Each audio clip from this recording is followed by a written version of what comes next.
Bismillahirrahmanirrahim. Assalamualaikum warahmatullahi wabarakatuh. Alhamdulillahi rabbil alamin wal aqibatu lil muttaqin wa bihi nasta'in.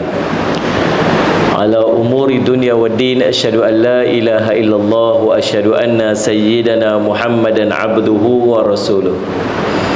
Allahumma salli wa sallim ala habibil karim Sayyidina Mustafa sallallahu alaihi wasallam wa ala alihi wa ashabihi wa man tabi'ahum bi ihsanin ila yaumiddin. Subhanaka la ilma lana illa ma 'allamtana innaka antal alimul hakim. Rabbi shrah li sadri wa yassir li amri wahlul 'uqdatam min lisani yafqahu qawli. Bismillahi ma syaa Allah la yasuqul khaira illa Allah ma syaa Allah la yasrifu su'a illa Allah ma syaa Allah ma kana min ni'matin fa min Allahi ma syaa Allah wa la hawla wa la quwwata illa billah al-aliyyil azim. Amma ba'd. Yang saya hormati tuan pengacara majlis, yang saya hormati pengerusi surau Al-Iftiqar Sungai Ara, seluruh hadirin kuasa, tuan-tuan imam, pegawai-pegawai surau, para asatiza, alim ulama, ibu-ibu, ayah-ayah, tuan-tuan, puan-puan, sidang hadirin dan hadirat yang dirahmati sekalian. Alhamdulillah, puji syukur kita panjatkan kepada Allah SWT. Nak minta mic yang kecil ni tak? Mic ni rasa macam tak apa nak puas tak? Tak mau, satu sakit telinga. Bismillahirrahmanirrahim. Yang hebat dia simpan. Sedap. Sangkutkan wire. Dia tak kena dengan mikrofon, dia tarik suara kita. Penat. Alhamdulillah. Okey ni. Okey kan. Tuan-tuan jemaah saya. Saya jawab. Alhamdulillah tuan-tuan, puji syukur kita panjatkan kepada Allah SWT. Kita dapat sama-sama lagi pada malam ni insya-Allah, dan kita masih duk bincang tentang peristiwa Ma'al Hijrah. Kita masih berada dalam bulan Muharram. Bila sebut bulan Muharram ni, memang kita duk bincang tentang Ma'al Hijrah Nabi SAW lah. Dia merupakan salah satu cara untuk kita ingat, kita kenang peristiwa ataupun perkara-perkara yang dilalui oleh Nabi sallallahu alaihi wasallam dalam kehidupan baginda, untuk kita ambil manfaat. Pasal apa duk cerita sangat tentang Nabi? Pasal ni jalan untuk kita cinta dekat Nabi sallallahu alaihi wasallam. Nabi SAW sebut, la yu'minu ahadukum hatta akuna ahabba ilaihi min walidihi wa waladi wan nasi ajma'in. Tak sempurna iman seorang kamu sehingga dia cinta dekat aku lebih daripada dia cinta pada mak bapak dia, anak pinak dan manusia seluruhnya. Jadi macam mana kita nak cinta kalau kita tak kenal? Tu. Jadi permulaan kepada nak cinta tu dia mesti kenal dulu. Lepas tu saya sangat encourage, saya sangat-sangat menyokong usaha-usaha pihak masjid nak buat program-program apa saja yang berkaitan dengan kalender Islam dan apa saja yang berkait dengan Nabi sallallahu alaihi wasallam. Mai bulan Rabiul Awal kita buat Maulidur Rasul sallallahu alaihi wasallam, cerita tentang kelahiran baginda Nabi sallallahu alaihi wasallam, macam mana Nabi Allah lahirkan Nabi sallallahu alaihi wasallam dalam kehidupan manusia sebagai rahmatan lil alamin. Mai bulan Rabiul Awal kita cerita Maulid Nabi. Mai bulan Rajab kita cerita tentang Isra Mi'raj pula. Yang mai bulan Muharram kita cerita tentang Ma'al hijrahnya baginda Rasul sallallahu alaihi wasallam. Bahkan setiap bulan ambil saja apa saja kisah yang berkait dengan Nabi sallallahu alaihi wasallam, tujuan dia ialah untuk kita kenal baginda Rasul sallallahu alaihi wasallam. Itu tujuannya. Baik, salah satunya kisah pada malam ni lah. Ni ceramah pertama saya selepas saya demam beberapa hari. Cuti beberapa hari ni demam. Ni suara pun macam tu lah. Aduh, kira nak lena lagi. Untuk Larita dia pun rasa nak lena lagi. Kalau tuan-tuan duduk lena, pakai lagi kakak lena. Baik, Allahumma salli tuan-tuan.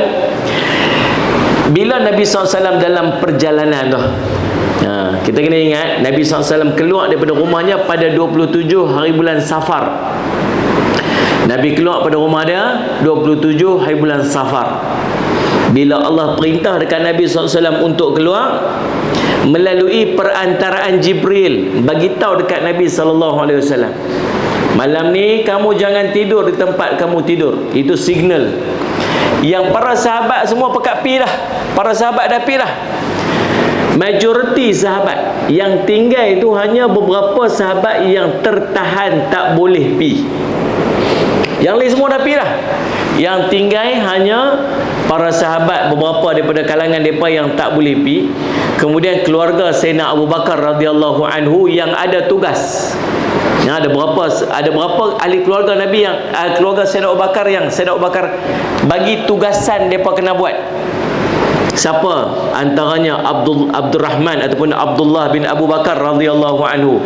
Tugas dia untuk naik pergi jumpa Nabi SAW dengan Sayyidina Abu Bakar radhiyallahu anhu, cerita maklumat apa yang dia dengar orang-orang Quraisy, orang-orang Mekah duk bincang-bincang tentang tindakan yang mereka nak ambil, apa strategi mereka nak sebagainya. Tugas dia pergi duduk bersembah, pergi duduk dalam masyarakat sikit, pergi cerita. Lagi Allahumma salli ala Muhammad, Allahumma salli ala Muhammad, Amir bin Fuharah, Amir bin Furaihah, salli ala Muhammad, yang subhanallah salli ala Muhammad, yang tugas dia ialah untuk pi Allahumma salli ala Muhammad bawa kambing-kambing dia, salli ala Amir bin Fuhairah. Nah, ambil kambing-kambing dia pijak apa semua sebagainya untuk menghilangkan jejak-jejak kaki, jejak langkah Sayyidina Abdullah bin Umar radhiyallahu, Abdullah bin Abu Bakar radhiyallahu anhuma. Lagi radhiyallahu anhu. Siapa lagi? Allahumma salli ala Muhammad, Asma binti Abu Bakar radhiyallahu anha. Tugas dia untuk hantar makanan, bawa pergi dekat Nabi SAW, dan ayah dia Sayyidina Abu Bakar yang bersembunyi dalam gua. Yang paling utama sekali apa ni? Sayyidina Abu Bakar radhiyallahu anhu sendirilah yang ditugaskan untuk bersama dengan Nabi SAW dalam perjalanan tersebut. Jadi tuan-tuan, itu keluarga Sayyidina Abu Bakar radhiyallahu anhu. Keluarga Nabi SAW pun ada. Allahumma salli ala Sayyidina Ali radhiyallahu anhu, yang subhanallah salli ala Muhammad, dia amanahkan oleh Nabi SAW untuk tidur atas katil dia pada malam Nabi SAW nak keluar bergerak dengan Sayyidina Abu Bakar radhiyallahu anhu menuju ke selatan, naik bersembunyi di gua Hira. Baik, yang tu lepas dah. Saya nak bawa bila Nabi SAW dah turun sallallahu alaihi wasallam, nak bergerak daripada gua Allahumma salli ala gua Thur tu, bukan gua Hira dah. Gua Thur tu nak bergerak pergi ke sallallahu alaihi wasallam Madinah. Tuan-tuan, dah 3 hari. Dah 3 hari orang musyrikin kehilangan Nabi sallallahu alaihi wasallam. Malam tu depa berimpun depan rumah Nabi sallallahu alaihi wasallam. 11 orang duduk berimpun depan rumah Nabi sallallahu alaihi wasallam, masing-masing pegang pedang. Siapa depa tu? Abu Jahal ada dekat dalam tu. Al-Hakam bin Abi Al-As ada kat dalam tu. Uqbah bin Abi Muayyad, An-Nadr bin Al-Harith, Umayyah bin Khalaf, Za'mah bin Al-Aswad, Taimah bin Adi, Abu Lahab, Ubay bin Khalaf, Nabi bin Hajjaj, Munabih bin Al-Hajjaj. Ni 11 orang yang duduk tunggu depan rumah Nabi SAW, mewakili kabilah-kabilah masing-masing, masing-masing pegang pedang, tunggu saja mai waktu dia depa nak serbu masuk dalam rumah Nabi SAW, dan depa sama-sama nak bunuh Nabi SAW. Hasil daripada keputusan mesyuarat Darun Nadwah yang berlangsung beberapa hari sebelum tu, sallallahu alaihi Muhammad, yang memutuskan untuk membunuh saja baginda Nabi sallallahu alaihi wasallam. Tapi mukjizat Nabi sallallahu alaihi wasallam, bila Nabi nak keluar, Nabi baca Allahumma salli ala Muhammad surah Yasin ayat ke-9. Macam mana surah tu? Wa ja'alna min baini aydihim saddan wa min khalfihim saddan fa aghshaynahum fahum la yubsirun. Apa ayat tu? Mau tak apa? Berapa ramai polis duk kena baca doa tu. Rotek matilah. Tengok Roblox kat depan speed trap lah, tadi dah macam teras satu macam. Tengok Roblox kat depan, elok nak tahan, waja'alna min baini aini. Kesian polis tu mengantuk, siapa mengantuk kat tu, lepas habis kawan tu. Tuan-tuan, subhanallah, Nabi SAW baca doa tu siap ambil pasyak buah atas kepala mereka. Mereka tak sedar Nabi SAW keluar. Sampai ada seorang lelaki main pada buat apa dia depan ni Umar Muhammad ni? Oh, kami duduk tunggu Muhammad. Tunggu apa? Aku nampak dia dah keluar dah tadi ni. Dia berjeluh-jeluh tengok, duduk ada duduk dalam tu, duduk tidur. Itu Sayyidina Ali radhiyallahu anhu. Takdir Allah saja dia pada tunggu sampai pagi. Sampai pagi. Memang saja Allah nak bagi supaya Nabi SAW dah dapat berjalan jauh dah. Pagi dah. Baru dia tengok, bila dia berjeluh balik tengok Sayyidina Ali radhiyallahu anhu yang duduk di atas katil baginda Rasulullah SAW. Lalu kecohlah mereka. Mereka tak tahu nak cari arah mana. 3 hari mereka duduk cari. Tuan-tuan, dan akhirnya operasi pemeriksaan dia tuan-tuan dah dihentikan. Semangat mereka dah luntur. Setelah 3 hari berturut-turut mereka cuba untuk menjejak ke mana Nabi SAW pi, tak mendatangkan sebarang hasil. Lalu tuan-tuan, waktu tu Nabi SAW dan Sayyidina Abu Bakar radhiyallahu anhu dah mula turun sebenarnya daripada gua Thur itu untuk bergerak menuju ke Madinah. Sebelum daripada tu, Sayyidina Abu Bakar radhiyallahu anhu dah mengarahkan seorang yang namanya Abdullah bin Uraiqid. Dia ni orang bukan Islam. Dia ni seorang yang sangat mahir dalam menjadi penunjuk arah. Dia sangat terror, jalan-jalan masuk jalan mana yang orang tak biasa pi, dia tahu pi. Dia ni orang yang sangat terror. Tapi dia ni bukan beragama Islam. Dia seorang yang dipercayai dan dia berjanji tidak akan membocorkan sebarang rahsia. Tuan-tuan, Nabi SAW, Allahumma salli alaihi, dan Sayyidina Abu Bakar dah serahkan dekat dia 2 ekor unta untuk dia simpan sebelum Nabi SAW bergerak ke Gua Thur lagi. Memang dia dah simpan dah perjanjian perjalanan Nabi SAW ni. Dia ni pun duduk standby dah, Abdullah bin Uraiqid ni. Lalu tuan-tuan, selepas Nabi SAW nak keluar daripada Gua Thur, dia pun bawa pi dekat Nabi SAW. Dan pada malam, Allahumma salli ala Sayyidina Muhammad, Allahumma salli ala Sayyidina Muhammad, Ithnin, masuk malam Rabiul Awal tahun pertama hijrah. Betul ya? Nabi SAW keluar, ingat ni, Nabi SAW keluar daripada Gua Thur nak menuju ke Madinah pada 1, Allahumma salli ala Sayyidina Muhammad, Rabiul Awal. Betul kan? Allahumma salli ala Muhammad. Nabi SAW keluar daripada rumah dia pada bila? 27 hari bulan Safar. Betul ke dah ni? Apa sebab muka tuan-tuan macam confused semua ni? Betul, Nabi SAW keluar 27 Safar. Lepas bulan Safar, bulan apa? Astaghfirullahalazim. Mula-mula bulan apa? Muharram. Amboi.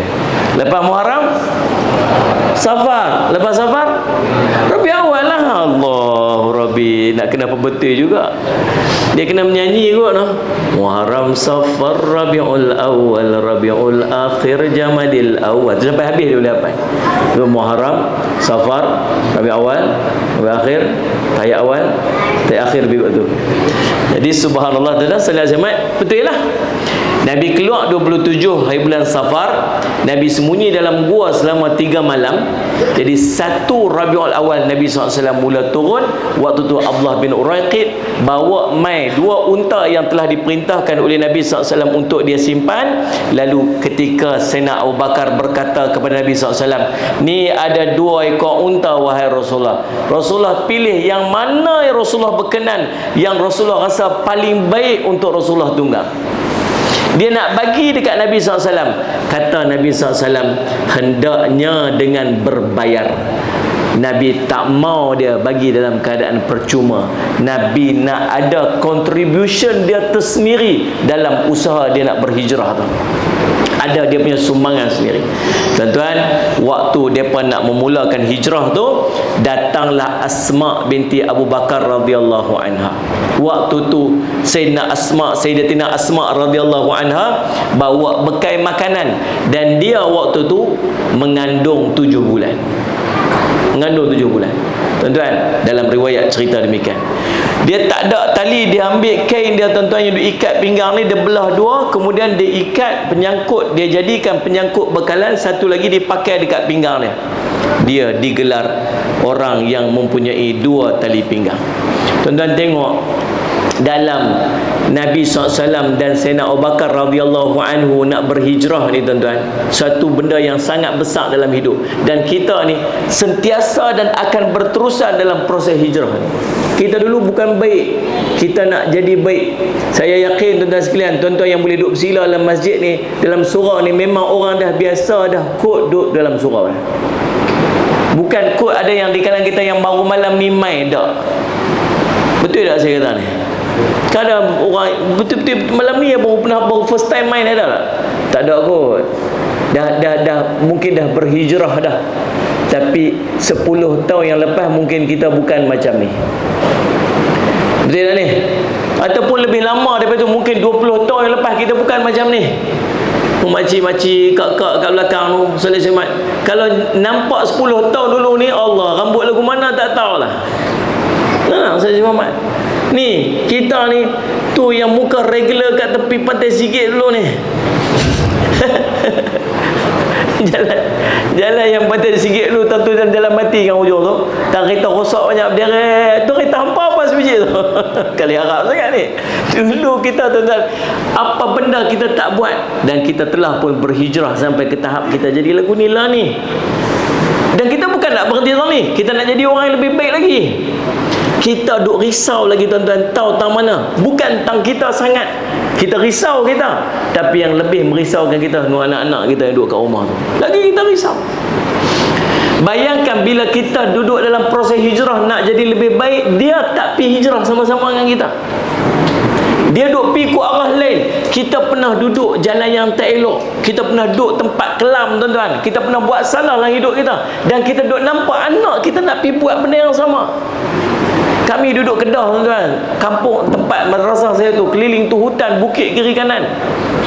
Tuan-tuan semua mat, tuan-tuan motor IP duduk tengok kat situ. Tuan-tuan duduk Penang tuan-tuan, cabaran macam-macam tu ada.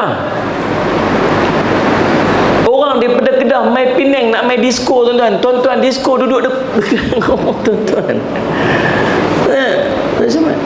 Depa tu main tuan-tuan, main punya jo nak pergi karaoke. Tuan-tuan karaoke duduk depan rumah. Tuan-tuan nak makan nasi ayam, nasi itik pun ada. Faham tak? Macam-macam cabaran yang tuan-tuan duduk ada. Sebab apa? Sebab tuan-tuan duduk di tempat dia ni. Dan kita telah melalui cabaran-cabaran ni. Tuan-tuan, yang merisaukan kita ialah anak kita, keluarga kita tak mau hijrah sama-sama dengan kita. Risau tuan-tuan. Macam mana nak buat? Dia pun bukan faham. Kita tegur, dia kata kita kongkong dia apa. Kita tak tegur lagi, dia memberontak. Kita tegur lagi, dia memberontak. Kita tak tegur, kita tahu benda kita dah lalu dah tuan-tuan sekalian. Tuan-tuan, itulah yang merisaukan kita semua masing-masing. Tapi kita harap tuan-tuan, dalam perjalanan hijrah kita nak berubah jadi lebih baik ni tuan-tuan, kita harap yang berubah tu bukan sakat kita, anak kita pun ikut sekali, ahli keluarga pun ikut sekali, sama-sama dalam proses hijrah kita ni. Lalu tuan-tuan, subhanallah, sallallahu alaihi wasallam Muhammad, tuan-tuan tengok macam mana bahagianya Sayyidina Abu Bakar radhiyallahu anhu waktu dia nak pergi hijrah tu tuan-tuan. Siapa yang tolong dia? Anak laki-laki dia buat kerja sama-sama dengan dia. Sayyidina Asma binti Abu Bakar ni tuan-tuan, tuan-tuan tahu dah, Abu Jahal mai rumah tanya dekat dia, mana bapak kamu? Saya tak tahu. Dia angkat tangan tuan-tuan, dah pelempang sekali jatuh Sayyidina Asma ni sampai berdarah, tercabut ni dia punya anting-anting dia. Tapi sepatah tak cakap dekat mana bapak dia pi. Tuan-tuan tengok macam tu punya dia pertahankan sallallahu alaihi wasallam perjuangan bapak dia bersama dengan Nabi sallallahu alaihi wasallam. Saya bila duk baca kisah ni, saya duk terbayang anak-anak kita lah, duk terbayang keluarga kita, kita duk letih kita tuan-tuan. Saya pun faham tuan-tuan pergi kerja, balik kerja tuan-tuan sekalian, mandi ada yang tak ada mandi pun, selum baju terus main masjid. Ini bukan cerita waktu ada kuliah aja. Waktu tak ada kuliah pun tuan-tuan sama. Mai surau, buka surau, sagi buka aircon apa semua, sagi nak semayang maghrib, sagi ada ustaz mai kuliah apa semua. Kita penat, kita letih, tapi kita nak masuk syurga Allah. Anak kita duduk di rumah main game. Tuan-tuan, saya cakap, anak kita tudung pun tak pakai lagi. Kita duduk keluar nak main masjid, dia duduk keluar nak keluar pada rumah, tuan-tuan. Anak jantan tahan kira lagi, anak perempuan ni kita. Sagi ada budak duduk tunggu kat ujung sana, tuan-tuan. Dia takut sagi kita nampak, dia takut kawan-kawan kita nampak, dia keluar pelan-pelan. Kita tahu apa dia buat, tapi kita tak boleh nak tegur dia. Tu anak kita. Subhanallah, risau kita, tuan-tuan. Tapi itulah cabaran yang sedang kita hadapi lah ni, tuan-tuan, yang kita kena buat sesuatu. Wow, saya macam mana. Jadi subhanallah, kemudian berangkatlah Nabi SAW dan Sayyidina Abu Bakar radhiyallahu anhu. Turut bersama dengan mereka ialah Amir bin Fuhairah, sebut tadi ni. Siapa Amir bin Fuhairah ni? Tadi yang duk jaga, yang ditugaskan untuk jaga kambing-kambing tu. Sayyidina Ali bin Muhammad ikut sekali dengan Nabi sallallahu alaihi wasallam dan Sayyidina Abu Bakar. Jadi depa ada berapa orang dalam perjalanan tu? Ada 4 orang dalam perjalanan tu. Sayyidina Abu Bakar radhiyallahu anhu bagi Rasul sallallahu alaihi wasallam, Sayyidina Amir bin Fuhairah dan juga Abdullah bin Uraiqi. 3 Sayyidina Muhammad, Abdullah bin Uraiqi waktu tu masih belum Islam. Jadi apa yang mereka buat? Jalan pertama yang mereka lalu selepas keluar daripada gua ialah jalan selatan ke arah Yaman dulu. Turun daripada gua ni, Madinah tu pi utara tu. Kalaulah Mekah tu KL, dia turun pi Seremban dulu. Turun ke bawah dulu, turun pi Seremban dulu. Sayyidina Muhammad turun pi Nilai dulu ni. Kemudian baru patah balik. Turun daripada bukit tu, tak turun pi sana, turun ke arah selatan dulu. Pi arah Yaman. Yaman ni macam Johor. Yaman Johor. Syam tu duduk mana? Syam tu duduk Hatnyai. Itulah arah tu Syam. Sayyidina Muhammad. Madinah tu duduk mana? Kalau Mekah tu duduk dekat KL, Madinah tu duduk area Ipoh kot. Lebih kurang lagu tu lah. Jadi patutnya turun tu mengalah ke utara lah. Tak, dia turun pergi selatan dulu.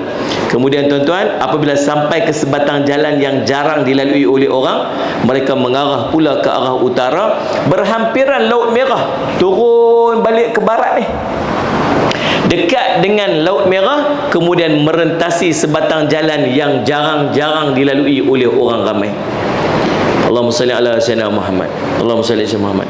Tuan-tuan, kemudian tuan-tuan yang dirahmati oleh Allah sekalian, ada beberapa peristiwa yang berlaku dalam perjalanan tersebut.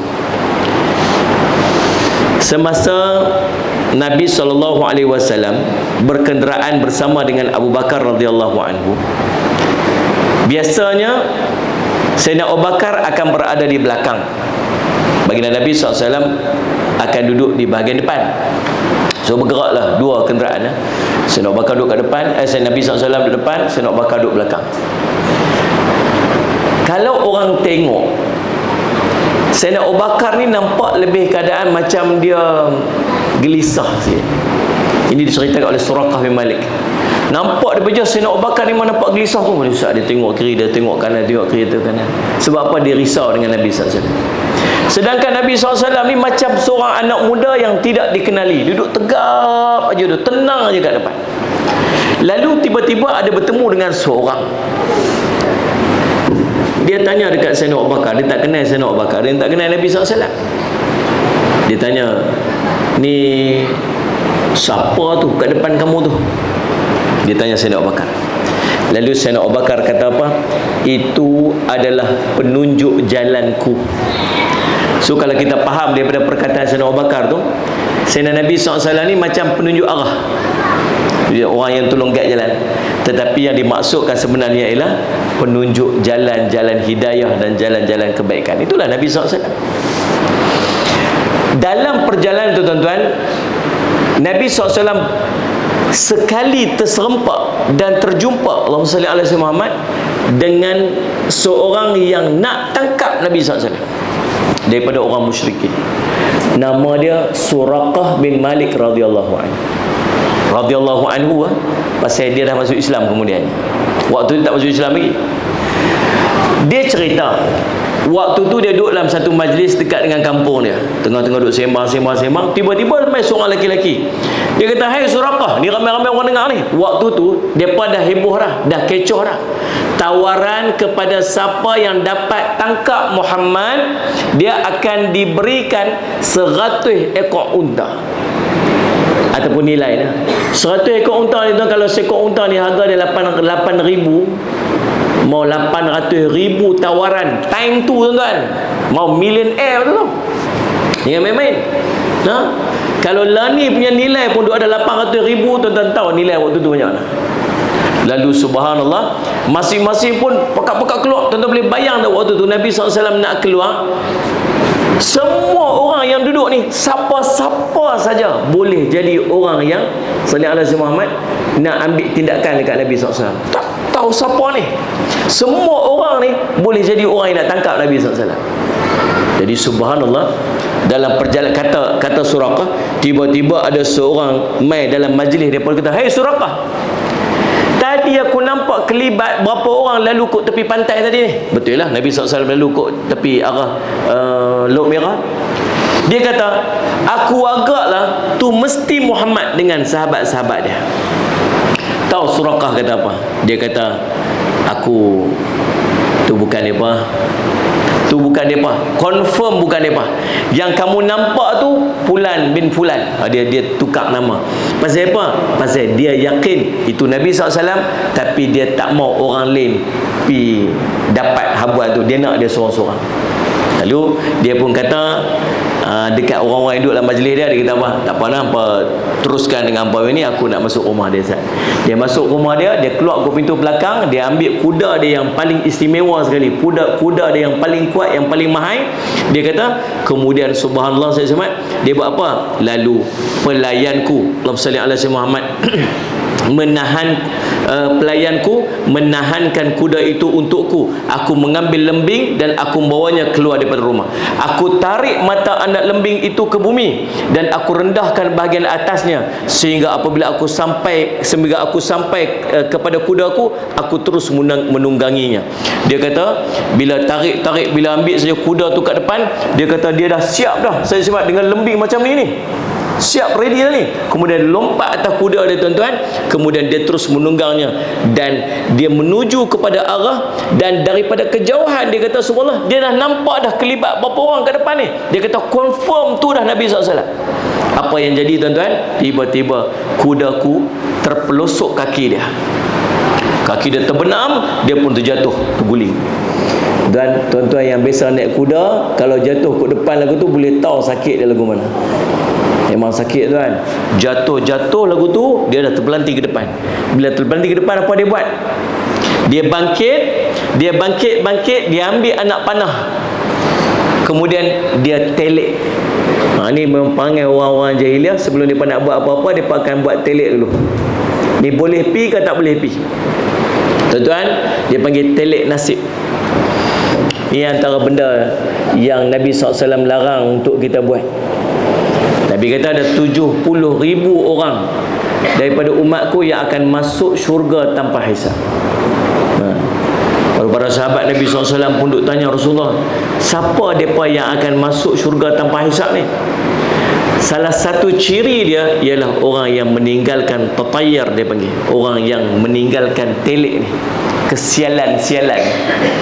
Mereka bila mereka nak keluar pada rumah, mereka akan ambil burung seekor, mereka akan lepas. Tengok burung tu terbang kiri ke kanan.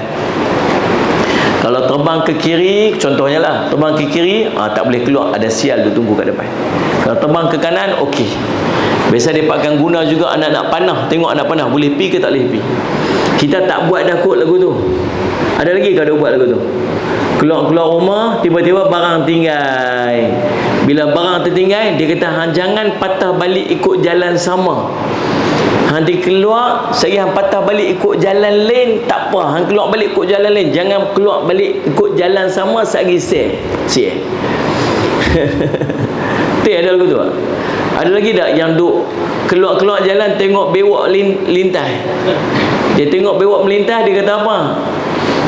Assalamualaikum. Salam. Aku dah keluar nak pergi jumpa hang ni. Lepas tu nampak gaya tak ID lah. Pasal apa tak ID? Tadi dia bewak melintas. kita bewok semua. Tuan-tuan subhanallah semua, tak ada kesialan. Sallallahu Muhammad. Kita ada satu benda nama doa dan tawakal. Tentang keluar pada rumah, Nabi SAW ajak dekat kita, inni tawakkaltu 'ala Allah la haula wala quwwata illa billah. Itu Nabi SAW ajak kat kita. Nak keluar pada rumah macam apa? Inni tawakkaltu 'ala Allah la haula wala quwwata illa billah. Allah pelihara kita. Sallallahu alaihi wasallam Muhammad. Nana? Rahsia. Baca bismillahilladzi la yadurru ma'asmihi syai'un fil ardi wala fis sama' wa huwas samiul alim. Kita ada doa. Kemudian kita ada tawakal. Orang yang meninggalkan ni, dia kepahaman tentang ada benda sial. Saya semat. Telek yang ni tak boleh, yang ni tak boleh. Nah, saya semat. Orang ni takkan tergolong dalam orang yang akan masuk syurga Allah tanpa hisab. Bila subhanallah dia telek, dia tak tu, dia punya Sallallahu Muhammad, anak panah dia tu, dia kata anak panah aku ni menunjukkan yang aku jangan pi, dia kata. Telek dia tu kata apa? Jangan pi. Tapi dia nampak habuan 100 ekor unta kat depan tu. Lalu apa dia buat? Dia ambil anak panah dia masuk, dia kata aku abaikan telek tu, aku terus pi. Elok sampai dekat je tuan-tuan, dekat dah sampai tu subhanallah saya semat.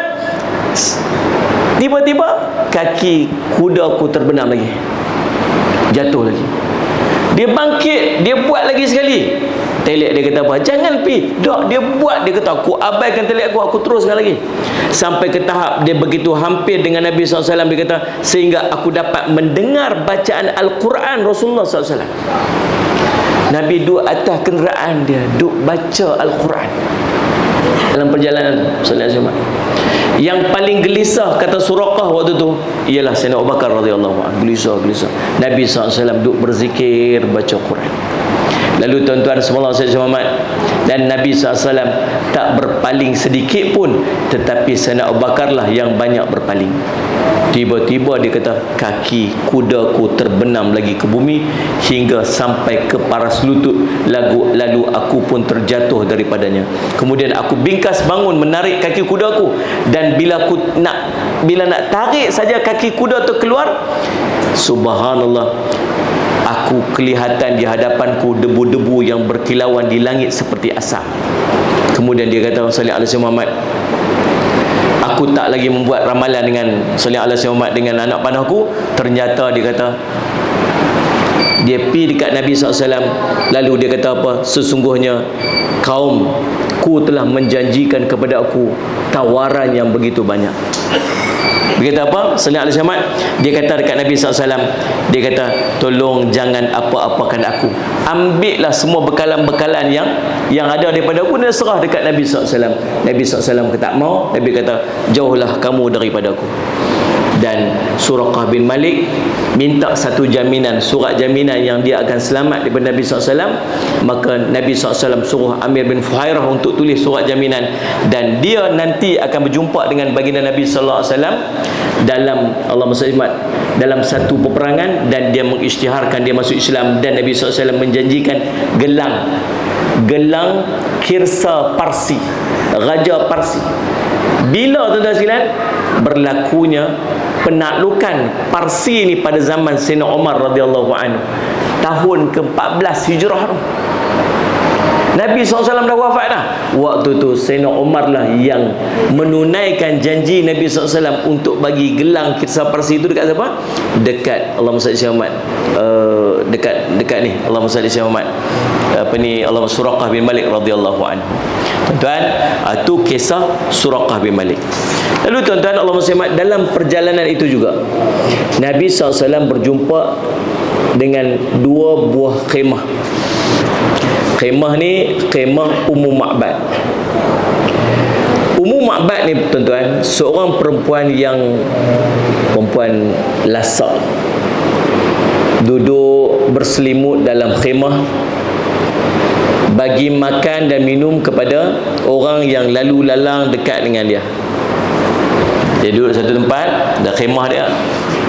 Suami dia keluar, sallallahu alaihi Muhammad, Siapa lalu kawasan tu, dia suruhlah ayak bagi minum macam tu, orang yang lalu dalam perjalanan tersebut. Lalu baginda Nabi SAW dan Sayyidina Abu Bakar radhiyallahu anhu sampai dekat mereka, sampai dekat Ummu Ma'bad. Nabi tanya, sallallahu alaihi wasallam, Muhammad, boleh tak ada apa-apa tak untuk kami minum atau untuk kami makan? Dia jawab, demi Allah, kalau ada apa-apa makanan pada kami, tentulah kami akan hidangkan kepada kamu. Kambing-kambing pula semua dah keluar. Apatah lagi tahun ni pula tahun yang tandus katanya. Waktu tak ada apa-apa, betul-betul dia nak pergi kat Nabi SAW. Maka Nabi SAW tengok ada seekor kambing duduk di sisi Ummu Ma'bad. Lalu dia tanya, ni kambing kamu kah wahai Ummu Ma'bad? Dia kata, ya. Itu kambing yang telah ditinggalkan oleh kambing-kambing yang lain, sebab kambing ni dia keuzuran, dah tua sangat dah. Dah tak ada apa-apa dah. Dhaif sangat dah lembu tu, kambing tu. Lalu baginda tanya, dia ada susu tak? Nak ada susu lagu mana? Kambing ni kambing yang tak ada apa-apa dah tua sangat dah. Lalu kata Nabi sallallahu alaihi wasallam, boleh tak saya perah susu dia? Dia kata, macam mana nak perah susu dia? Demi bapa dan ibuku, kalau engkau ingat ada susunya, maka silalah perah, dia kata. Kalau rasa ada susu dah, perah. Lalu Nabi SAW pun dia menyapu susu kambing tersebut, lalu dia baca bismillah dan dia berdoa. Tiba-tiba kambing itu merenggangkan kakinya untuk Nabi SAW, lalu mengeluarkan susu yang sangat banyak. Maka baginda pun sallallahu alaihi wasallam minta satu bekas, kemudian dia perah susu sampai melimpah buih dia. Kemudian baginda Nabi SAW bagi dekat Ummu Ma'bad minum susu tu, minum sampai habis. Kemudian baginda Nabi SAW bagi para sahabat-sahabat dia untuk minum pula. Kemudian lalu baginda minum, kemudian perah lagi sampai penuh bekas. Kemudian baginda tinggalkan bekas yang penuh tu kepada Ummu Ma'bad. Lalu baginda pun pergi. Takat tu je. Jadi tuan-tuan, tak berapa lama lepas tu suami dia pun balik.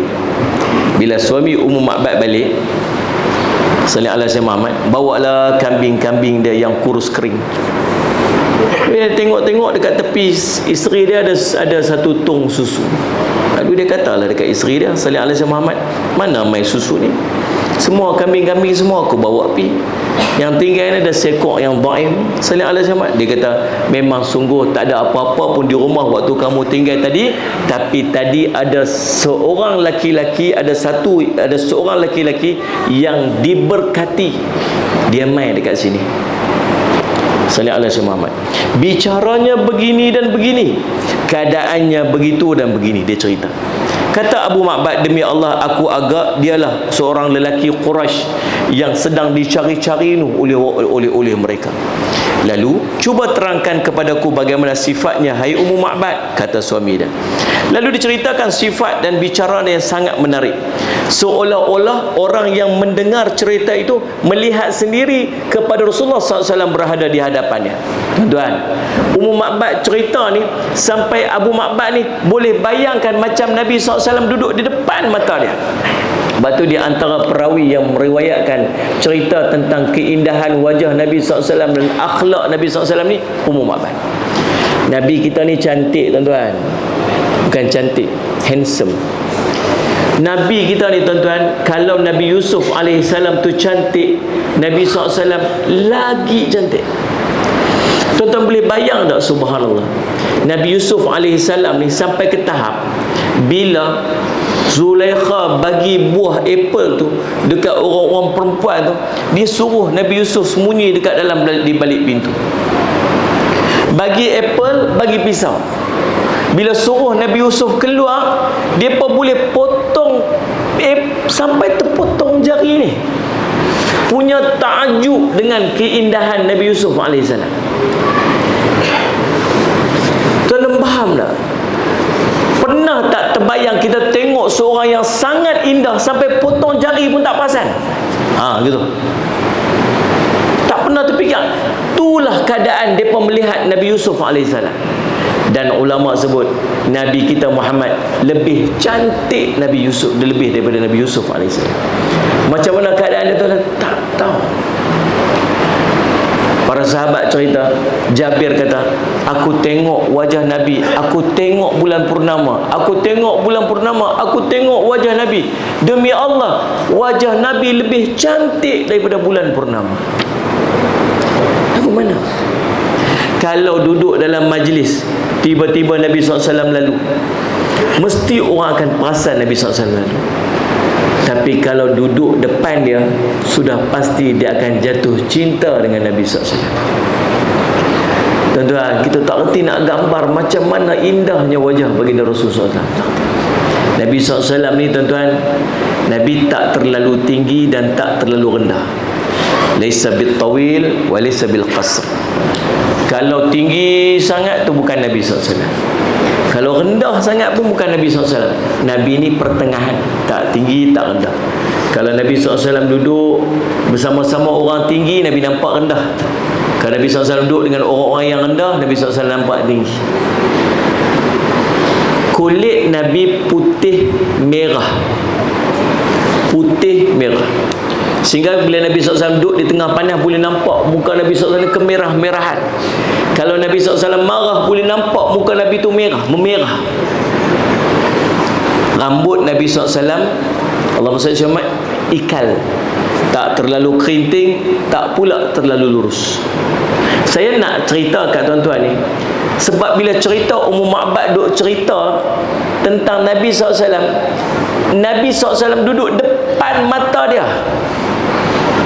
Dan bagaimana Ummu Ma'bad melihat Nabi SAW ni sampai dia boleh cerita dekat cerita kat Abu Ma'bad, cerita dalam riwayat detail penceritaan tu, dan dia tak akan mampu untuk cerita detail sebenarnya tu kalau dia tak perhati sungguh-sungguh orang duduk depan mata dia tu. Tuan-tuan, tuan-tuan dengar tak kisah Sayyidina Abu Bakar radhiyallahu anhu waktu masuk dekat dalam gua? Dia masuk dulu, suruh Nabi SAW tunggu sat kat luar. Nabi ni panjat bukit ni tuan-tuan. Waktu duduk panjat bukit tu, Gua Tur tu, sallallahu alaihi Muhammad, jari-jari Nabi ni SAW ni sampai pecah-pecah luka. Sebab berjalan ni tuan-tuan, duk jengkek jalan, takut sekali nampak bekas tapak kaki. 2 kilometer ni atas bukit, tuan-tuan tak? Ni Bukit Jambui tu tak tinggi tu tau. 2.4 kilometer nak sampai gua atas. Batu-batu, duri-duri. Tuan-tuan, bila sampai Nabi SAW penat, nampak keletihan kat muka Nabi SAW. Sayyidina Abu Bakar radhiyallahu anhu masuk dulu. Sayyidina Abu Bakar kata, Rasulullah tunggu sekejap bagi saya masuk. Dia ambil kain dia, kibah lantai gua. Kibah lantai gua. Kemudian dia tengok taman ada lubang, takut ada binatang bisa duduk dalam lubang. Dia ambil kain dia perca-perca kan, dia sumbat masuk dalam lubang-lubang tu. Bila dah habis lubang-lubang semua dah sumbat, tinggal ada lubang 2 dekat kaki tang bawah tu yang dah habis dah kain. Apa dia buat? Dia baring, dia duduk, dia melunjuk kaki dia, dia tak jari-jari kaki dia tutup lubang-lubang yang kecil-kecil yang duduk di hujung kaki tu. Dia panggil Nabi SAW. Rasulullah mai, Rasulullah turun. Mai. Suruh buat apa? Rasulullah baring atas paha dia. Tapi SAW betul-betul tak muka dia atas paha. Ya Allah, subhanallah, sejman. Allah Rabbi, orang penat. Tahu-tahu tuan-tuan, binatang tu gigit kaki Sayyidina Abu Bakar radhiyallahu anhu. Bila gigit, Nabi SAW ni penat ni, letih ni, nak gerak rasa tak sanggup. Nabi duduk lena, tahanlah sakit, tahanlah, sampai yang mata keluar jatuh kena muka Nabi SAW. Bila kena muka Nabi SAW, Nabi SAW perasan, pasal apa ni wahai Abu Bakar? Pasal aku tengok pucat dah muka. Dia kata ada binatang gigit kaki aku. Main nak tengok. Jangan Rasulullah, janganlah, aku takut nanti sekali bila aku angkat kaki tu binatang tu main gigit Nabi SAW. Dia kata Nabi kata dia tak akan apa-apakan aku. Nabi SAW ambil ayat liuk dia letak kat situ. Seorang ulama daripada India, Maulana Abu Bakar, ulama hadis, dia sebut, dia kata apa? binatang tu bukan saja nak gigit kaki Sayyidina Abu Bakar radhiyallahu anhu, tapi waktu tu Nabi SAW duduk depan muka dia dah. Nabi SAW duduk depan rumah dia dah, tapi dia nak tengok wajah Nabi tak boleh sebab terhalang dengan kaki Sayyidina Abu Bakar. Dia gigit tu bukan saja nak gigit, tapi sebab nak tengok wajah Nabi SAW yang manusia paling mulia ni, paling cantik. Tuan-tuan semua, kita Allah tak pernah takdir untuk tengok wajah Nabi SAW lagi dalam hidup. Doalah pada Allah, bagi Allah tengok, bagi mimpi sekali pun tak apa dah, ya Allah, teringin nak tengok wajah Nabi SAW lagi. Macam mana nak mimpi Nabi SAW? Macam mana nak mimpi? Tuan-tuan tak teringin, tak pernah kat dalam hati kot sekali teringin nak mimpi tengok wajah Nabi SAW. Sallallahu alaihi wasallam. Nak mimpi jumpa Nabi mesti berkehendak kepada Nabi SAW. Seorang tu dia duduk excited nak teringin nak jumpa Nabi. Dia kata dekat guru dia, kata, Syekh, saya teringin nak mimpi jumpa Nabi SAW. Syekh kata, tak apa, malam ni mai rumah saya. Dia kata, oh, malam ni ada can jumpa Nabi kot. Dia pun pergi rumah, mai rumah Syekh jamu ikan. Jamu ikan, bagi makan ikan. Saya cuma ikan macam mana tak, masak ikan lah, tapi tak bagi ayam. Tuan-tuan yang nak makan ikan tak minum ayam rasa guna, melekat dan rasa kat tekak ni. Habis dah makan, dia nak minta ayak kat Syekh, dia segan. Syekh minta ayak, takkan tak jamu ayak kot, takkan nak kata aku kot, kawan tu jamu ikan lah. Dah apalah, tidur ni dahaga lah, Allah saja tahu, dia kata. Lepas tu dia lena. Malam tu tahu mimpi jumpa apa? Mimpi jumpa telaga yang luas. Lepas tu hiruk ayak, hiruk ayak, tak lepas-lepas. Tak hilang-hilang dahaga. Lalu pagi tu jaga, guru dia tanya, malam mimpi apa? Dia kata, macam mana Syekh ni boleh tahu? Semalam mimpi telaga luas, lepas tu dua hiruk ayak, tak hilang dahaga. Pasal apa mimpi lagu tu? Kata Syekh, saya nak abang saya malu. Apa dia? Semalam saya sebenarnya saya dahaga sangat-sangat, tapi nak minta ayak kat Syekh saya segan. Itulah cara nak mimpi jumpa Nabi SAW. Apa kena mengena ayak telaga dengan mimpi jumpa Nabi? Pasal apa yang kamu sampai mimpi jumpa telaga tu? Pasal saya sangat berkehendakkan kepada ayak. Orang yang akan mimpi jumpa Nabi SAW ialah orang yang sangat berkehendakkan kepada Nabi SAW. Kita ada kehendak dekat Nabi SAW? Ada tak? Tak ada kan? Dia, kita boleh mimpi jumpa, mimpi kereta. Tahu pasal apa mimpi kereta? Pasal duk teringin nak beli kereta. Kita mimpi macam-macam tu kan, tapi tak pernah mimpi jumpa Nabi SAW. Saya pernah forum dengan Syekh Fahmi Zamzam. Dia cerita nanti di Padang Mahsyar ada satu telaga yang sangat besar. Telaga ni nama, Allahumma salli ala Muhammad, Telaga Kautsar. Luas dia daripada Syam sampai ke Yaman.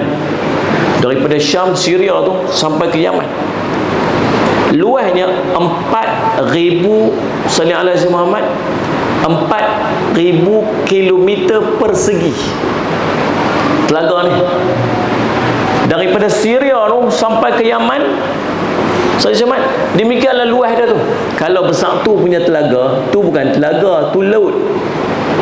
Tapi di Yaumul Mahsyar dia panggil telaga, haul, telaga. Haul, telaga. Luas dia 4,000 km persegi. Waktu tu tuan-tuan, subhanallah, mudah-mudahan kita semua termasuk dalam kelompok orang yang dapat minum dari telaga Nabi SAW ni. Katalah amin. Amboi yang puan ni kata mudah-mudahan kita masuk. pasal telaga tu tuan-tuan sangat luas, dan umat Nabi Muhammad SAW semua disuruh untuk minum daripada telaga tu. Siapa dapat minum dari telaga tu, dia takkan kehausan lagi dah sampai bila-bila. Air dia lebih manis daripada madu, lebih sedap daripada susu, lebih putih daripada susu. Pasir-pasir dia tuan-tuan daripada Allahumma salli Muhammad, daripada mutiara-mutiara. Bekas-bekas minuman tu lebih banyak daripada bintang-bintang di langit tu. Semua umat Nabi Muhammad disuruh untuk minum. Tuan-tuan, tapi alangkah cantiknya nanti subhanallah kalau kita yang minum ini bukan setakat minum dari telaga Nabi, tapi minum daripada tangan Nabi SAW. 4,000 ni luas. Boleh bayang tak kalau kita dapat minum ni, duduk penjuru alam sana, Nabi SAW duduk penjuru alam ni. Faham tak ni? Bukan semua nak pergi berimpun tempat ni. Mungkin boleh pergi minum ujung tu, mungkin ujung tu pun ada orang minum, keliling tu orang ada minum. Nabi SAW bukan duduk semua tempat tu. Nabi SAW duduk dalam posisi satu tempat tu aja. Dan kita harap waktu tu bukan takat kita nak dapat minum daripada telaga tu, kita nak dapat minum daripada tangan Nabi SAW, yang Nabi SAW sendiri cedok air dia dan bagi kat kita. Faham tak faham tu? Tapi persoalan dia, layak tak ni? Layak tak ni? Bukan cerita minum. Ada umat Nabi Muhammad yang duk berjalan nak pi kat telaga tu, kena halau. Malaikat tahan, pi arah sana, pi arah sana. Nabi kata, wahai malaikat, tu umatku tu aku kenal mereka, tu umatku. Ya, mereka umatmu wahai Muhammad, tapi kamu tak tahu apa yang mereka perbuat selepas kewafatan kamu. Mereka berpaling daripada kamu. Saya semua, layak ke kita tak pernah mimpi Nabi SAW, tuan-tuan? Kita tak berkehendak pun dekat Nabi SAW, tuan. Kita nak selawatkan Nabi pun mulut ni keras, lidah ni nak selawatkan Nabi SAW. Dan kata Syekh Fahmi Zamzam, ada orang mimpi Nabi, mimpi lain-lain. Dia nampak, dalam mimpi tu kata Nabi, tapi kulit dia hitam. Ada orang nampak Nabi SAW janggut putih, rambut putih, tapi dalam riwayat duk cerita Nabi SAW hanya ada 20 helai saja, lebih kurang uban di kepala dia, sepatutnya rambut hitam, tapi dia nampak rambut putih. Ada nampak begini, begitu keadaan dia. Dia kata, Sallallahu Alaihi Wasallam, macam orang yang pakai spek mata hitam. Benda tu tetap sama, tapi subhanallah spek dia tu yang menyebabkan warna dia jadi lain. Kata Syekh Fahmi Zamzam almarhum Sallallahu Alaihi Wasallam, apa yang akan kita lihat kalau kita nampak Nabi SAW dalam mimpi kita mungkin tak sesuai sebagaimana yang kita baca tentang Nabi SAW, sebab keadaan iman kita yang rosak. Boleh jadi macam tu, kata almarhum Syekh Fahmi Zamzam.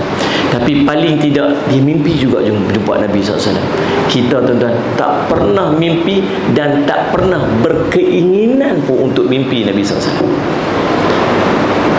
Agak-agak nak jumpa dan Nabi SAW nanti di yaumul qiyamah. Selawatlah tuan-tuan, selawat bagi banyak-banyak sikit. Ada seorang dia mimpi jumpa Nabi, tapi Nabi tak kenal dia. Rasulullah, ni saya ni, kamu siapa? Saya umat kamu ya Rasulullah. Saya tak kenal kamu. Bukankah Rasulullah kenal semua umat Rasulullah? Ya, saya kenal semua umat saya, tapi saya tak kenal kamu. Tuan-tuan, rupa-rupanya dia orang yang tak pernah selawat kat Nabi SAW. Bila dia jaga-jaga lepas tu, dia banyak selawat, dan akhirnya dia mimpi lagi sekali dengan Nabi SAW. Kali tu dia tak panggil Nabi, bahkan Nabi SAW sendiri yang panggil dia. Dan perbanyakkan selawat pada Nabi sallallahu alaihi wasallam. Kata Allah SWT, Ummu Ma'bad cerita tentang sifat-sifat Nabi SAW. Lalu subhanallah SAW, dan akhirnya tuan-tuan, Allahumma salli ala sayyidina Muhammad, sampai ada syair-syair yang dilaungkan para malaikat. sehingga terdengar kepada orang-orang Mekah. Kata Asma binti Abu Bakar, kami tidak tahu ke arah mana yang dituju oleh Nabi SAW. Tiba-tiba ada seorang lelaki daripada kalangan jin datang daripada bahagian bawah kota Mekah, lalu mengungkap bait syair ini, sallallahu alaihi Muhammad. Lalu manusia mengikuti bicaranya dan sering mendengar suaranya tapi tidak melihatnya, sehingga dia keluar daripada kawasan tanah tinggi Mekah. Kata Asma, maka apabila kami mendengar kata-katanya itu, tahulah kami arah mana yang sedang dituju oleh Nabi SAW, iaitu menghala ke Madinah. Lalu tuan-tuan, Nabi SAW singgah di Quba pada 8 Rabiul Awal pada tahun ke-14 kenabian, iaitu pada tahun pertama hijrah. Kemudian bila Nabi SAW sampai sahaja ke Quba, waktu tu Nabi SAW membangunkan Masjid Quba. Kemudian Nabi SAW mula masuk ke Madinah.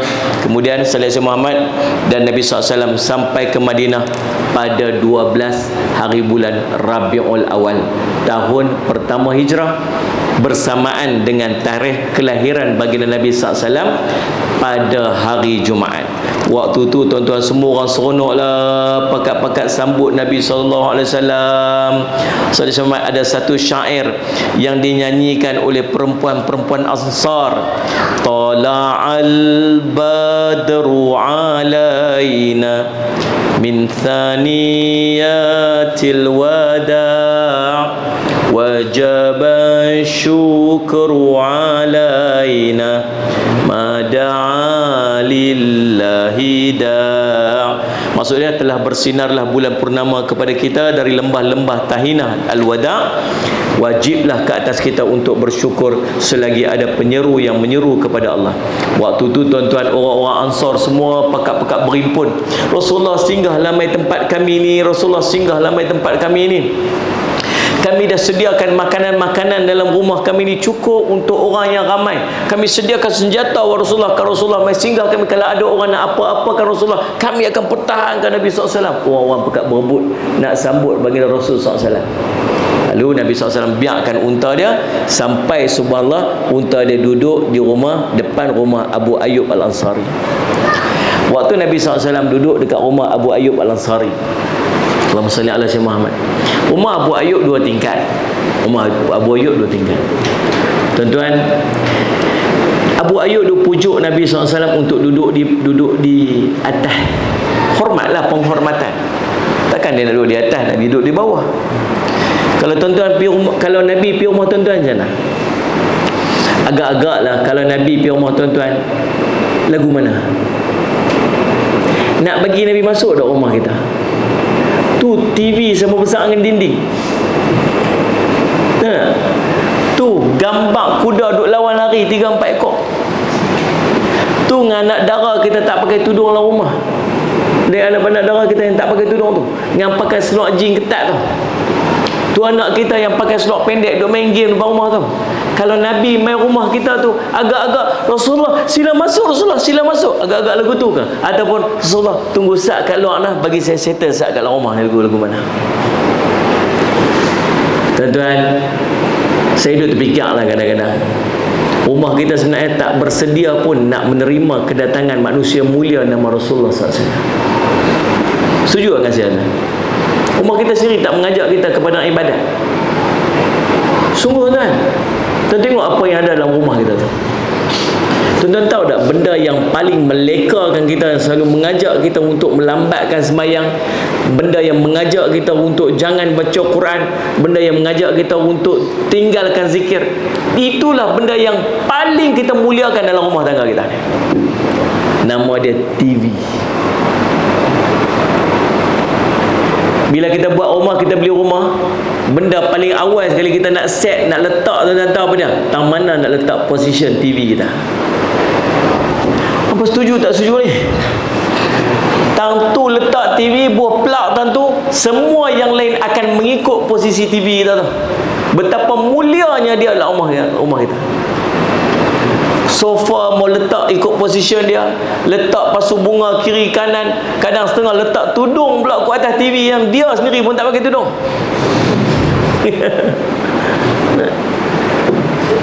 Betul tak dia yang selalu duk buat kita lewat semayang? Betul tak? Dia yang menyebabkan anak-anak kita tak mau semayang. Dia yang menyebabkan kita Quran tu benda tu. Dia yang menyebabkan kita gelak tak ingat mati benda tu. Betul ni? Dia yang menambah dosa tiap-tiap hari. Kita duduk tengok orang tak pakai tudung, kita duduk tengok kita bangkit 3-4 pagi sekadar kita nak tengok bola sembahyang 2 rakaat pun kita tak buat. Betul tak? Tapi dialah yang benda yang paling kita muliakan rumah tangga kita. Tuan-tuan, bila Nabi SAW kalau nak masuk rumah kita agak-agaknya, mana kita nak letak TV kita tu yang kita sangat muliakan berbanding dengan Nabi SAW. Allah SWT. Jadi subhanallah, Allah SWT, bila Abu Ayyub radhiyallahu anhu sallallahu alaihi Muhammad, Nabi SAW duduk kat rumah dia, sallallahu alaihi Muhammad, dia suruh Nabi SAW duduk di atas. Takkanlah dia nak duduk atas, Nabi SAW duduk bawah. Dia duduk bayang saya duduk berjalan atas, Nabi SAW duduk bawah. Rasa tak patut sangat. Rasulullah pilih duduk di atas. Rasulullah tak mau, saya duduk bawah lah. Rasulullah duduklah di atas. Tak boleh, saya duduk bawah lebih mudah lagi. Orang nak main, orang nak keluar masuk lagi, ada orang main jumpa saya. Betul lah juga. End upnya dia terpaksa duduk di atas, Nabi SAW duduk di bawah. Tapi rumah dia bukan macam rumah kita. Bayangkan satu tingkat macam ni lah, sak ni bawah sak tu. Akhirnya apa yang berlaku tuan-tuan, muka sampai sembab. Nabi SAW kata, awak ni tak lena. Pasal apa tak lena? Macam mana saya nak baring Nabi SAW duduk kat bawah? Kalau saya baring kena-kena berbetulan dengan Nabi SAW, hilang adab saya dengan Nabi SAW. Kata isteri dia, dia berjalan ni meniti kot tepi ni, kot tepi dinding tu, niti kot tepi dinding tu, takut sekali dia langkah-langkah atas kepala Nabi SAW. Tuan-tuan, adabnya Allahumma salli ala Muhammad. Abu Ayyub Al-Ansari bila Nabi SAW duduk dekat rumah dia. Tuan-tuan, demikianlah berapa sikit kisah yang kita boleh petik daripada perjalanan baginda Nabi SAW dalam perjalanan dalam perjalanan hijrahnya baginda Nabi SAW. Mudah-mudahan dia jadi manfaat untuk kita ambil pengajaran, teringat kisah-kisah kesusahan para sahabat Nabi SAW, bahkan kesusahan Nabi SAW sendiri dalam peristiwa hijrah ni. Ada beberapa pengajaran kita boleh ambil. Yang pertamanya tuan-tuan, kita akan sentiasa berhijrah, dan kita akan terus berhijrah. Dulu hijrah kita daripada hijrah orang yang tak baik dah jadi orang yang baik mudah-mudahan, dan kita nak hijrah lagi kepada orang jadi orang yang lebih baik. Yang keduanya tuan-tuan, kita nak hijrah daripada amalan yang kita paksa-paksa kepada amalan-amalan yang kita lakukan dengan keikhlasan. Nabi SAW menyebutkan, Allahumma salli ala Muhammad, la hijrata ba'dal fath. Tidak ada lagi hijrah selepas daripada pembukaan kota Mekah, walakin niat wal jihad. Melainkan niat dan jihad. Hijrah, niat dan jihad. Maka niat yang ikhlas yang kita harapkan dalam setiap amalan-amalan kita, tinggalkanlah nak tunjuk kat orang, amalan-amalan nak bagi orang tengok, amalan nak puji orang, semua tak mau lah. Yang berikutnya tuan-tuan, kita perlukan kepada sahabat dalam proses hijrah kita. Bagaimana Nabi SAW ada Sayyidina Abu Bakar radhiyallahu anhu yang sentiasa dengan Nabi SAW, kita juga perlu ada sahabat yang sentiasa duduk dengan kita dalam proses hijrah kita ni. Sahabat yang sentiasa bagi peringatan, sahabat yang selalu tegur kita dalam bila kita melakukan kesilapan, sahabat yang angkat tangan kita bila kita jatuh rebah, sahabat yang pertahankan kita bila kita diuji dengan fitnah dan ujian. Kita kena ada sahabat ni. Cari sahabat yang baik ni. Kalau ada sahabat baik ni, jangan lepas, biar dia duduk dengan kita. Dan Nabi SAW kata apa? Sallallahu alaihi Muhammad, al-mar'u ala dini khalilihi. Seorang itu akan berada atas jalan agama teman rapat dia. Dia boleh jadi suami kita, dia boleh jadi isteri kita, dia boleh jadi kawan-kawan pejabat kita, dia boleh jadi kawan-kawan dekat masjid kita ni. Kalau ada orang tu, pegang elok-elok. Yang berikutnya tuan-tuan, sallallahu alaihi Muhammad, dalam proses hijrah ni, dia kena ada usaha. Nabi SAW pun tuan-tuan sekalian, boleh saja Allah nak gerak dia macam peristiwa Isra' Mi'raj, daripada sini pergi bergerak sana dalam satu malam. Tapi Nabi SAW sendiri keluar berhadapan dengan ujian, berhadapan dengan panas terik, berhadapan dengan orang-orang yang nak bunuh Nabi SAW sebagainya. Nak beritahu kat kita, dalam keadaan kita nak berhijrah ni, kita kena ada usaha dan ikhtiar, kena keluar. Lepas sembahyang maghrib tadi, berapa ramai orang tak sembahyang sunat. Macam mana nak masuk syurga main sunat pun malas. Hari ni langsung tak baca Quran. Pasal apa? Duk layan malas. Kita boleh baca handphone kita, boleh baca WhatsApp kita berapa jam satu hari tuan-tuan. Tapi muka Quran satu muka surat pun tak boleh nak baca. Pasal apa? Sebab kita ada satu benda yang duk kita tak boleh nak lawan dia. Nama dia malas. Lawan tuan-tuan. Sagi paksa, lepas main isyak lagi bangkit 2 rakaat sembahyang juga, paksa dia kena lawan, sebab kita nak berubah untuk jadi orang yang lebih baik. Salat Jumaat tuan-tuan. Dan yang terakhir tuan-tuan, Nabi SAW tak pernah melepaskan doa dan tawakal dia kepada Allah SWT dalam peristiwa hijrah tersebut. Kita pun kena ada benda yang sama. Doalah kepada Allah agar Allah beri kepada kita kekuatan, kesihatan, menjauhkan daripada musuh-musuh nafsu syaitan yang sentiasa duk ajak kepada kemaksiatan. Doa kepada Allah bagi Allah terima segala amalan-amalan kita. Doa kepada Allah agar Allah masukkan kita dalam kelompok orang-orang yang taat kepada Allah dan jauhkan pada maksiat. Selalu kena ada doa dan kena ada tawakal kepada Allah. Mudah-mudahan jadi manfaat. Saya minta ampun, minta maaf salah dan silap tuan-tuan. Minta maaf lah meleret-meleret sikit hari ni. Tak berapa nak sempurna lagi kesihatan ni, insya-Allah. Mudah-mudahan tuan-tuan doalah bagi Allah bagi sihat yang baik, insya-Allah. Alhamdulillah tak batuk ni. Tadi duk kungkah-kungkah duk batuk juga. Dapat mikrofon ni hilang batuk. Ubat batuk yang rupanya dekat sini rupanya. InsyaAllah. Mudah-mudahan Allah bagi kesembuhan yang baik. Dan tuan-tuan, sekali bila tuan-tuan nak keluar sekali, kita ada buka kaunter wakaf tandanya untuk pembangunan dan pengurusan pembelian tanah, pembangunan pengurusan Ma'had Darul Faizin yang kita bangunkan di Melaka. Kos keseluruhan kita ni berjumlah 5 juta. 5 juta. Alhamdulillah kita dah dapat collection sebanyak 2.7 juta. Ada 2.3 juta lagi. Ada satu masjid, ada asrama pelajar, ada rumah warga emas dan rumah guru dan kaki tangan. InsyaAllah yang sedang kita buat lah ni. Fasa pertama kita masjid dan asrama tu insyaAllah dah 60% siap dah. Next one ada rumah warga emas dan rumah guru dan kaki tangan. Sana kita buat pengajian pondok moden. Tahfiz kita buat dekat Bandar Baru. Sana kita buat pengajian pondok. InsyaAllah kita target tahun depan kita nak guna dah. Jadi tuan-tuan dekat luar sana kita buat konto wakaf RM50 wakaf. Dan tuan-tuan yang bagi wakaf, kami hadiahkan buku ni.